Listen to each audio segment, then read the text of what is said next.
ክርስቶስ ተንሥአ እሙታን በዐቢይ ኃይል ወሥልጣን አሰሮ ለሰይጣን አጋዞ ለአዳም ሰላም እምይእዜሰ ኮነ ፍስሐ ወሰላም አሜን። ዘበረከት ፍስሐ ሰላም ወለዓለና ሰላም እግዚአብሔር ምስኩላን ወራት ለእግዚአብሔር አምላክ ክብራት እሕዋት የሓቲን ፍጹም ሰላምታ እግዚአብሔር አምላክ ከመይ ሰንብትኩም አሜን። ቅዱስን ሕያው እግዚአብሔር አምላክና በዓይነ ምሕረቱ ቸርነቱና ተመተ ክሳብ በሰዓት ያባር ቅዱስ ትንፋስ ስለዛበና ስሙን ሰኸበረን ተመስገነን አሜን። እንኳን ሰንበተ ቅዱስ ቤተክርስቲያን በሰላም መጽሐና በረከተ ይደረን አሜን። እነሆ ከምትልኩና ሰንበሰበሰብና መንፈሳዊ ስለጽሑፍ ክልክ ሰመባምና እንታ ይጠማና ዝብል ሻምናይ ክፋል ሒዝናን ከቀርናለና ንኽተዳመጥና በትሕትና ይላቦ ካብ ዝተመደማና ረምኩ እዚ ካብ ማሕበረ ቅዱሳን ኦርቶዶክስ ተዋህዶ በኪነ ጥበብ ክፍሊ ዝዳለወና ብ2017 እነሆ ናውክም ከብለኩም ሰናይ መጽናዕትበረና መንፈስ ቅዱስ ይሓድረና ምናኩናሳን አሜን። ሓቂ እግዚአብሔር ሕያው እዩ። ንዝፀውዕዎ ኩሎም ከዓ ምግቦም ይህቦም።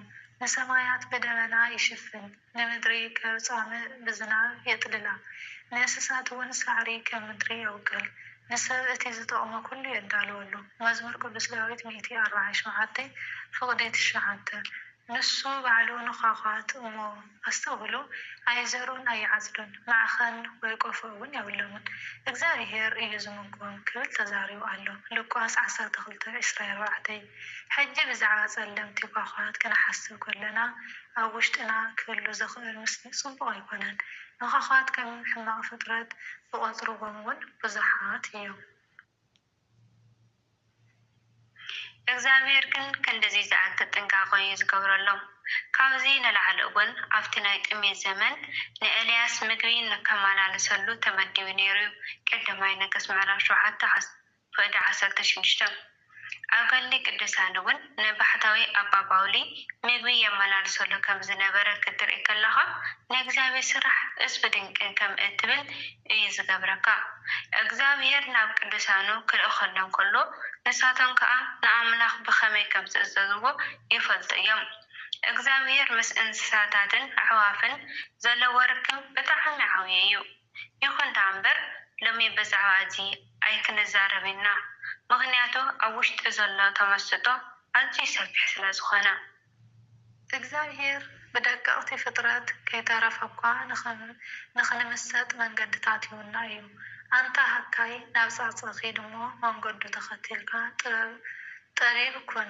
ምሳሌ 6:6 ብሓቂ ኣብ ሙሉእ ህይወተይ ሓንቲ መዓልቲ እውን ትኹን ንጻጽ ከስራሕ ኣቋሪፀ ርእዮ ኣይፈልጥን። ብዘይ ምቁራፅ ይጎይ ይሰርሕ ፈፂሙ እውን ደው ኣይብልን። ጻጽ ብሓባር ክሰርሑ ከለዉ ብምስትውዓል ዝተኸታተሎም ሰብ በቲ ዘለዎም ሕብረትን ብ10 ዕፅፊ ከኦም ዝዓቢ ነገር ተሸኪሞም ክጓዓዙ ከለዉ ዝርእይዎ ተወፋይነት ብዙሕ ክመሃር ይኽእል እዩ።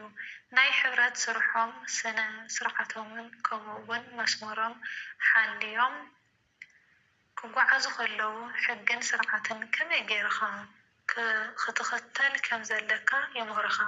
ኣብ መንጎኦም ዘሎ ዘደንቕ ምስምማዕ እውን ፍቕሪ ይምህረካ። ካብ ንህቢ እውን ብተመስጦ ክንምሃር ንኽእል ኢና።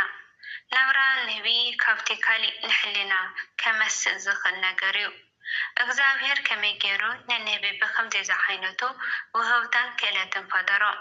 ናይ ዕምባባታት ሓርጫ ኣኪቦም ብጣዕሚ ጥዑም ዝኾነ መዓር ምስርሖም ዘገርም እዩ። ነዚ ኣገራምን ብክኢላ ዝተሰርሐ ዝመስል ጋርናኸ ከመይ ገይሮም እዮም ዝሰርሕዎ? ዕምባባታት ንኸደልዩ ዘጓዓዝዎ ርሑቕ ጉዕዞ ብሓቂ ዘገርም እዩ። ስለዚ ነዞም ዘገርሙ ፍጥረታት ዝፈጠረ እግዚአብሔር ስርሑ ክሳዕ ክንደይ ሓያልን ድንቅን ምዃኑ ብምስትንታን ክንስተብል ንኽእል። መንፈሳዊ ሰብ ንሓደ ንእሽተይ ነገር ከም ምኽንያት ኣልዒሉ ናብ ዓሚቕ መንፈሳዊ ዓለም ናይ ምእታው ተኽእሎ ኣለዎ። ግዙፍ ካብ ዝኾነ ኣካል ገለ መንፈሳዊ ትምህርቲ ፈልዩ ናይ ምውፃእ ተኽእሎ እውን ኣለዎ። ኣካላት ሰብ እውን ናይ ፈጣሪ ዕቤት ዘረድም ብምዃኑ ሰፊሕ ናይ ተመስጦ ባይታ ክኸውን ይኽእል እዩ። ንነፍሲ ወከፍ ክፍሊ ኣካላት ሰብነት ንፍሉይ ክእለትን ምስትውዓልን ናይ ሰባት ንመመሳጥ ብዋሕ ሓይሊ ኣለዎ። ንኣብነት ማእኸላይነት ኣእምሮና ኣብ ናይ ምርኣይ፣ ምስማዕ፣ ናይ ምንቅስቃስን ምዝራብን ውህደቱ ከምኡ እውን ናይ ደም ዑደት ምስ ዘቋርጥ ኣብ ነፍሲ ወከፍ ክፍለ ኣካላት ዝኽሰት ስምዒት ኣዝዩ ዘገርም እዩ። ምግዛፍ ክንዲ ዕማኹ ኢድ እንትኸውን ልብን ስራሓን ክንዝክር ከለና እውን ከምኡ እዩ። ከም ዓቕልና ዘይኮነ ብጣዕሚ ዝተሓላለኹ ተግባራት እዮም ዝፍፀሙላ። ልቢ ብኣእምሮ ከም እትውሰን ሂወት እውን ኣብ ውሽጢ ምንቅስቓስ ልቢ እዩ ዝውሰን። ብዛዕባ ክፍልታት ሰብነት ኣልዒልና ርቀቶምን ስርሖምን ከስተንትን ግዘን ኩነታትን ኣይፈቕደልናን እዩ። እዚኣቶም ኩሎም ኣብ ውሽጢ ሓደ ሰብነት ብሓድነት ብስምምዕ ምስርሖም ግን ዕፁብን ድንቅን ዝኾነ ስራሕ ፈጣሪ እዩ ዘርእየካ። ካብዚኦም ሓደ እኳ ካብ ጥቕሚ ወፃኢ እንተደኣ ኮይኑ ሎሚ ዘሎ ዝረቐቐ ናይ ሳይንስ ጥበብ እውን ናብ ዝቐደመ ናይ ተፈጥሮ ባህሪኡ ክምልሶ ፈፂሙ ኣይክእልን እዩ። እሞ ኸደኣ እዞም ኩሎም በቲ ኩሉ ዝኽእል ኣምላኽ ዝተፈጠሩ ክፍልታት ሰብነት ክንዲዘይ ዝኣክል ደስ ደሞም እንተደኣ ኮይኖም እቶም ናይ መንፈስ ቅዱስ ውህብቶታት ደኣሞ ማዕረ ክንደይ ዝኣክል ይረቂ ይኾኑ? ብፍጻሜታት ምምሳጥ እዚ ማለት ብናይ እግዚኣብሔር ጥበብን ዕላማን ኣብ ዕለታዊ ናብራና ዝፍፀሙ ነገራት እናሓሰብና ብምምሳጥ ናብ እግዚኣብሔር እንገብሮ ጉዕዞ ማለት እዩ። ከምኡ እውን ኣብዚ ዘለናዮ ብታሪክ ኣብ እንፈልጦ ግዜ ብኢድ እግዚኣብሔር ተፈፀሙ ኩሎም ነገራት እናሓሰብና ምምሳጥ ማለት ድማ እዩ። ታሪኻዊ ፍጻመታት ደው ኢልካ ከይስተውዓልካ ብሸለልትነት እንተሓሊፍካዮም ንመንፈሳዊ ሂወትካ ፅቡቅ ኣይኮነን። ኣብ ሂወት ክርስትና ዝነብር እምበሪ ሓሊፉ እዩ ዝበሃል ነገር ያልቦን። ምክንያቱ ነቲ ዝተፈፀመ ኩሉ ዝነበረ ትማሊ ዝነበረ ሎሚ እውን ዘሎ ንዘላለም እውን ዝነብር ኣምላኽ ስለ ዝኾነ ኣብ ልዕሊ ኣርዮስ ዝተወሰደ ስኩምቲ ኢድ እግዚኣብሔር ነይርዎ እዩ። ከምኡ እውን ኣብ ልዕሊ ዲዮቅልጥያኖስ ኔሮንን ዝመፀ መቕፃዕቲ ካብ እግዚኣብሔር እዩ ነይሩ። ንኣትናቴዎስ ዓለም ኩሉ ኣብ ዝፀልአቶ ኣብ ልዕሊኡ ኣብ ዝተለዓዓለትሉን ግዜ እግዚኣብሔር ግን ምስኡ እዩ ነይሩ። እግዚኣብሔር ምስ ቅዱሳን ኣቦታትና ዝሰርሑ ቅድሚ ምሟቶም ከዓ ታሪኾም ንክገድፈና ዝሓገዞም እዩ። ኣብ ታሪክ ቤተ ክርስቲያን እግዚአብሔር ዘይነበረሉ ግዜ የልቦን። ብርግጽ ታሪክ ናይ ፍጻመታት መዝገብ ድዩ ወይስ ኣካላዊ ትምህርቲ?